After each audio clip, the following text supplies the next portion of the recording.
সময়ও আস্তে আস্তে এগোতে থাকে এই 8 বছরে। প্রকাশের এখন ক্লাস 9। তাদের দলটিও বেশ ছোট হয়ে গেছে এই কয়েক বছরে। রোহন, লতিকা আর বিনয় বাড়ি বদলের কারণে অন্যত্র চলে গেছে। মনীষা আর লীনাও বাবার কাজের সূত্রে চলে গেছে অনেক দূরের দেশে। থাকার মধ্যে আছে কেবল প্রকাশ, পিকু। আরে ওই দেখ, প্রকাশ এসে পড়েছে। আনন্দের উত্তেজনায় সুধীর বলে উঠল।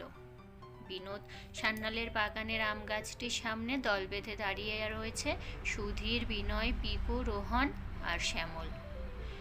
খানিক দূর থেকে বন্ধুদের দিকে প্রবল বেগে ছুটে আসছে দলের পাণ্ডা প্রকাশ। দেখে মনে হবে না সে মাত্র 6 বছরের একটি ছেলে। পাড়ার সব থেকে ডান পিঠে দস্যি ছেলে প্রকাশ।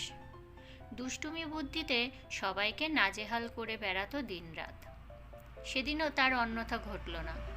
বিনোদবাবু তখন দুপুরের খাবার খেয়ে ভাত ঘুম দিচ্ছিলেন। সেই সুযোগে প্রকাশ আর তার দলবল আম চুরি করতে ঢুকেছিল ওনার বাগানে। বিনোদবাবু বেজায় কৃপণ স্বভাবের একটি লোক, যাকে বলে গিয়ে হাড় কঞ্জুস।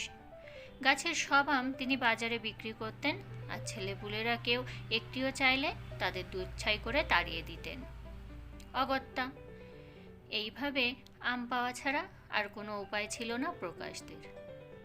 ওদিকে শিক্ষক মহাশয়ের সেই কথাটাও স্মরণে আছে তার, চুরিবিদ্যা মহাবিদ্যা, যদি না পড়ো ধরা। অতি সন্তর্পণে গুটি গুটি পায়ে প্রকাশদের দলটি এগিয়ে চলছিল আমচুরির উদ্দেশ্যে।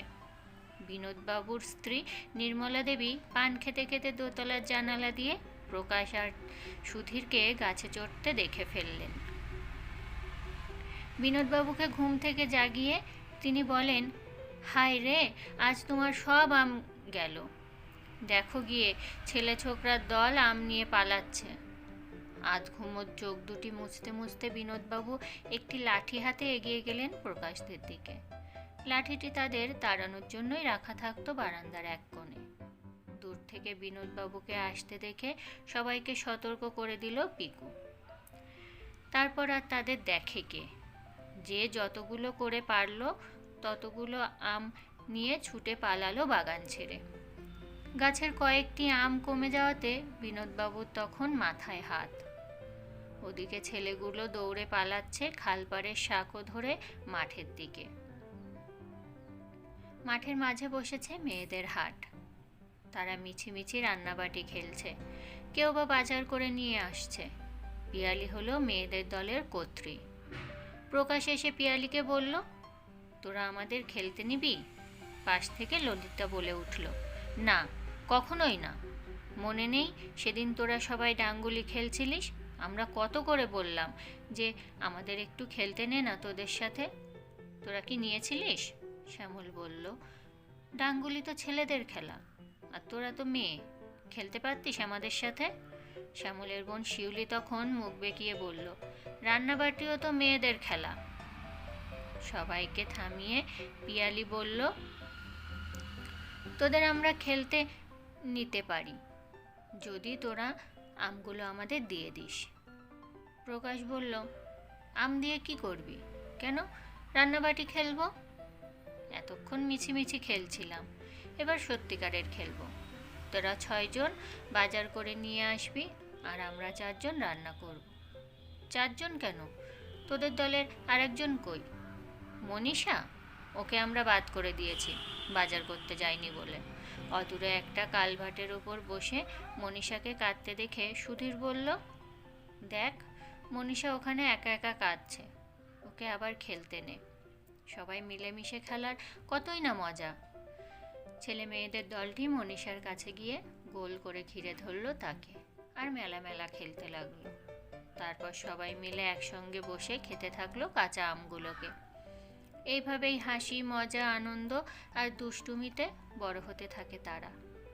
8 বছর পর সময়ও আস্তে আস্তে এগোতে থাকে। এই 8 বছরে প্রকাশের এখন ক্লাস 9। তাদের দলটিও বেশ ছোট হয়ে গেছে এই কয়েক বছরে। রোহন, লতিকা আর বিনয় বাড়ি বদলের কারণে অন্যত্র চলে গেছে। মনীষা আর লীনাও বাবার কাজের সূত্রে চলে গেছে অনেক দূরের দেশে। থাকার মধ্যে আছে কেবল প্রকাশ, সুধীর, পিকু, শ্যামল, পিয়ালি আর শিউলি। প্রতিদিন দুপুরে ঝিলের জলে স্নান করা এবং বিকেলে লুকোচুরি খেলা তাদের সকলের অভ্যাসে পরিণত হয়েছিল। তাদের মধ্যে যে একদিন অনুপস্থিত থাকত তাকেই পরের দিন খেলায় চোর হতে হতো। 70-এর মাঝামাঝি দশকে কয়েকজনের বাড়িতে এসেছে সাদা কালো টিভি, আর হাতে গোনা দু একজনের ঘরে রঙিন টিভি এসেছে। প্রকাশদের বাড়িতে তখন সাদা কালো টিভি। হঠাৎ করে চ্যানেল চলে গেলে উঁচু ছাতার মতো অ্যান্টেনাটিকে ঘোরাতে হতো বার কয়েক। তবুও মাঝে মাঝে তাতে চ্যানেল ফেরতের ভরসা থাকতো না। বিশ্বকাপ খেলা দেখতে তারা দল বেঁধে যেত পাশের পাড়ার নিমাই মিত্রের বাড়িতে। নিমাই মিত্রের রঙিন টিভিতে ইন্ডিয়ার ম্যাচগুলো দেখার জন্য উদগ্রীব হয়ে থাকতো সকলেই। সেখানে অবশ্য অন্য পাড়ার ছেলে মেয়েরাও থাকতো। খেলা বিষয়ক কথা কাটাকাটি তাদের মধ্যে লেগেই থাকতো প্রায়শই। পিয়ালি তার হারিয়ে যাওয়া বন্ধুদের উদ্দেশ্যে চিঠি লিখে তা দিয়ে নৌকা করে ভাসিয়ে দিত গাঙের জলে, আর মনে মনে ভাবত একদিন এই নৌকা বার্তা নিয়ে ঠিক গিয়ে পৌঁছাবে তার বন্ধুদের বাড়িতে। হয়তো পুনরায় সেই নৌকায় চড়ে ফিরবে তারাও। শ্যামলের বাবা খবর শোনার জন্য একটি নতুন রেডিও কিনেছে। শ্যামল আর শিউলির সেটা নিয়েই সময় কেটে যায়। পরবর্তী কয়েক বছরে তাদের দলটি আরও ছোট হয়ে গেছে। এখন কেবল প্রকাশ, সুধীর আর পিয়ালি। প্রকাশ আর আগের মতো ডান পিঠে নেই। নানান ভালো গুণ ফুটে উঠেছে তার চরিত্রে। পাড়ার সমস্ত মানুষের বিপদে আপদে তাদের পাশে গিয়ে দাঁড়ায় সে। বছর কয়েক বাদে পিয়ালিও বিয়ে হয়ে চলে যায় তার শ্বশুর বাড়িতে। 11 জনের দল একটি দল মাত্র কয়েক বছরের মধ্যেই ভেঙে পরিণত হলো দুজনে। তবে প্রকাশ আর সুধীর শৈশব থেকেই খুব ঘনিষ্ঠ। তারা দুজনে এই প্রতিজ্ঞা করেছিল যে যা কিছুই হয়ে যাক না কেন, কোনো পরিস্থিতিতেই বন্ধুত্বের সম্পর্ক ত্যাগ করবে না তারা। এরপরে ধীরে ধীরে বদলাতে থাকে সময়। বদল আসে মানুষের স্বভাব, চরিত্র, রুচি আর অভ্যাসেও। কয়েক যুগ পর 21 শতাব্দীতে প্রায় সকলের ঘরেই আজ রঙিন টিভি, কম্পিউটার, মোবাইল ফোন, আরও কত কি। প্রকাশ এখন ছোকরা থেকে বাবু হয়ে উঠেছে। বরং তার চেয়েও উৎকৃষ্ট সম্বোধন করা যেতে পারে রিটায়ার্ড টিচার প্রকাশ রঞ্জন চৌধুরী নামে। বর্তমানে সে 3 বছরের একটি শিশুর ঠাকুরদা। 3 বছরের ছোট্ট যশ যখন হামাগুড়ি দিয়ে বেড়ায় তার বুকের ওপর, তখন নিজের ছোটবেলার কথা মনে পড়ে যায় প্রকাশবাবুর। আর একটু বড় হলে যশকে স্কুলে দিয়ে আসা নিয়ে আসার কাজটি তিনিই করতেন। যশের বাবা মা দুজনেই নিজের নিজের অফিসের কাজ সামলাতে ব্যস্ত। আরও কয়েক বছর পর যশ যখন ক্লাস 7-এ উঠল, তখন সেও ব্যস্ত হয়ে পড়ল নিজের পড়াশুনো নিয়ে। 3 জনের টিচারের কাছে পড়ে সে। স্কুল থেকে এসে বসার অবধি অবসর পায় না। কোনো রকমে ভাত কটা খেয়ে চলে যায় টিউশনে, তারপর ফিরে এসে আর একটা। এভাবেই স্রোতের প্রবাহে বইতে থাকে সময়ের নৌকা। একদিন প্রকাশবাবু যশকে ডেকে বললেন, দাদু ভাই, তুমি চিঠি লিখতে পারো? না তো দাদু ভাই। তুমি কিসের কথা বলছো বলো তো? আচ্ছা ধরো তোমার একজন বন্ধু এখান থেকে অনেক দূরের কোনো এক দেশে চলে গেছে, তুমি তার খবর নেবে কেমন করে? কেন? সোশ্যাল নেটওয়ার্কিং সাইটের মাধ্যমে তার সাথে চ্যাট করব বা ফোন করে নেব, আর নইলে মেইল করে খবর নেব তার। বুঝলাম।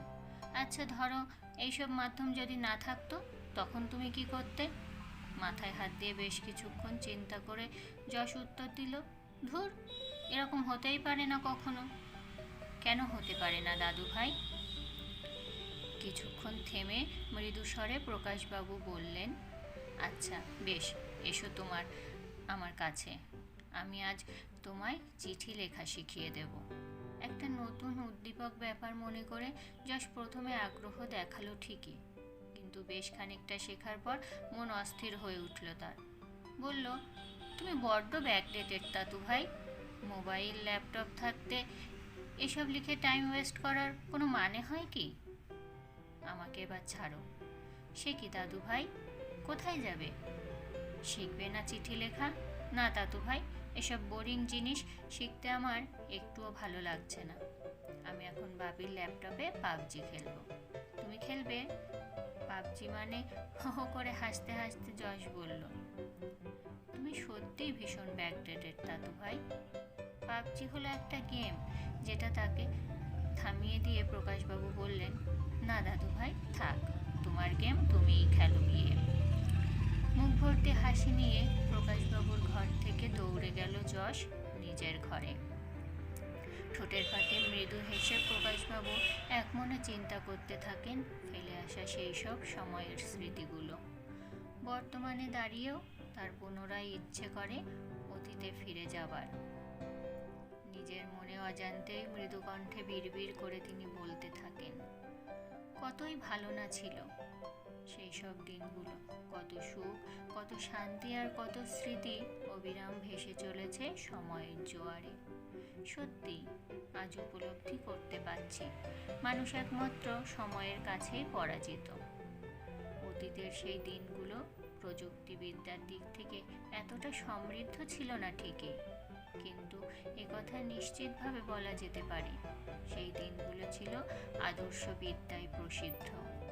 প্রতিটা জীবনের ভাষা মানুষকে এগিয়ে নিয়ে যেত সুদূর লক্ষ্যপথে, আর জীবনের রং ফুটিয়ে তুলত অন্তরের আঙিনাকে। আধুনিক যুগের মানুষদের মধ্যে এগুলোর কোনোটাই আর চোখে পড়ে না। আধুনিক সভ্যতা শিশুদের কাছ থেকে ছিনিয়ে নিয়েছে তাদের শৈশব। তাদের জীবনে এখন খেলা মানে কেবলই মোবাইল গেম বা কম্পিউটার গেম। হায়, কি রহস্যময় সময়ের মায়া। তবে বোধহয় এতটা উন্নত না হলেই বেশি ভালো হতো। আর কখনো ফিরে আসবে না সেই সব দিনগুলো, কখনোই তো ফিরবে না। বিনোদবাবুর সেই আমবাগান, ডাঙ্গুলি খেলা, খালপাড়ের সাঁকো ধরে সবুজ মাঠের পথ, মেয়েদের হাট বাজার, রান্নাবাটি, ঝিলের জলে সাঁতার কাটা, সেই 11 জনের একটি সম্পূর্ণ দল। তাদের মধ্যে প্রায়শই ঝগড়া, খুনসুটি, আড়িভাবের সম্পর্ক। এ সমস্ত কিছুই আজ হয়ে গেছে রূপকথার স্মৃতি। দু চোখের কোণে লেগে থাকা অশ্রুবিন্দুগুলি মুছে নিলেন প্রকাশবাবু। মনে মনে ঠিক করলেন, আজ আমি আবার চিঠি লিখব আমার বন্ধুদের জন্য। চিঠি লিখতে লিখতে হঠাৎই মনে পড়ে গেল পিয়ালির চিঠি প্রেরণের উপায়টির কথা। একসময় পিয়ালিকে জলে নৌকো ভাসাতে দেখে তা নিয়ে অনেক কৌতুক করেছিলেন প্রকাশবাবু। তবে আজ যেন সেদিনেরই হারানো স্মৃতিকে পুনরায় বাস্তবায়িত করার ইচ্ছে জাগলো তার মনের আকাশে। 10টি চিঠি দিয়ে নৌকো করে প্রকাশবাবু ভাসিয়ে দিলেন নদীর জলে, আর হাত নেড়ে বিদায় জানিয়ে বললেন, আমার সমস্ত বিশ্বাসকে আর উজাড় করে দিলাম তোমাদের প্রতি। হয়তো ঠিক একদিন তোমরা নিয়ে আসবে আমার বন্ধুদের খবর। যাও, সাবধানে এগিয়ে যাও আপন গন্তব্যের লক্ষ্যে। প্রকাশবাবু সেই অমলিন হাসি মুখটির দিকে তাকিয়ে ঢেউয়ের স্রোতে এগিয়ে চলল 10টি ভাসমান নৌকো অকুল দিশার পথে। লাইক, শেয়ার করে পাশে থাকবেন, আর গল্পটি কেমন লাগলো কমেন্ট করে জানাতে ভুলবেন না।